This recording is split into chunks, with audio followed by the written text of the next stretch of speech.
I'm Dr. Volker, and this is a PNI Minute.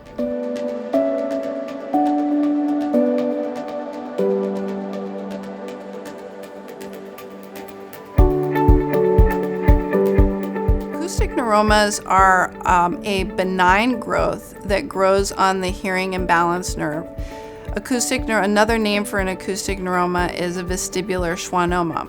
This is a growth that originates from the Schwann cells, or the casing of the nerve. These are very slow-growing growths that grow on the hearing imbalance nerve, and the most common symptom of presentation is slow, progressive hearing loss. With that said, you can also present with other symptoms like sudden hearing loss, or dizziness, imbalance, or ringing or tinnitus in the ears. It's very rare to have facial weakness. If you have any of these symptoms, you should come on in and be evaluated. The evaluation process starts off with a hearing test, or otherwise known as an audiogram. We then move on to imaging, usually an MRI, and from then on, sometimes we get balance tests.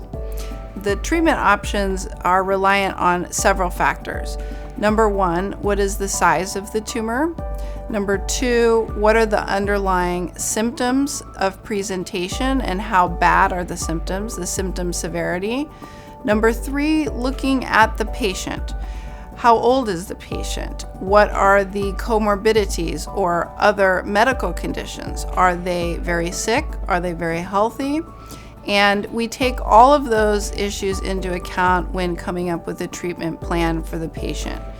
The treatment options fall into three categories. Number one, depending on the size, location, and underlying symptoms of the patient, we can choose to observe the tumor. This is a non-cancerous tumor, and by observing the tumor, what we do is get serial MRIs, usually starting off every 6 months. And then if the tumor is stable, we usually image every year. If the tumor is growing and it is small or medium-sized tumor, then we usually progress to a more invasive treatment option, which includes either radiation or a surgical approach. The surgical approaches break into two different categories. Either a hearing preservation approach, where we can try to preserve the hearing nerve and preserve what hearing the patient may have. If the patient has no hearing or very poor hearing, then usually we opt for an approach where the hearing nerve is sacrificed.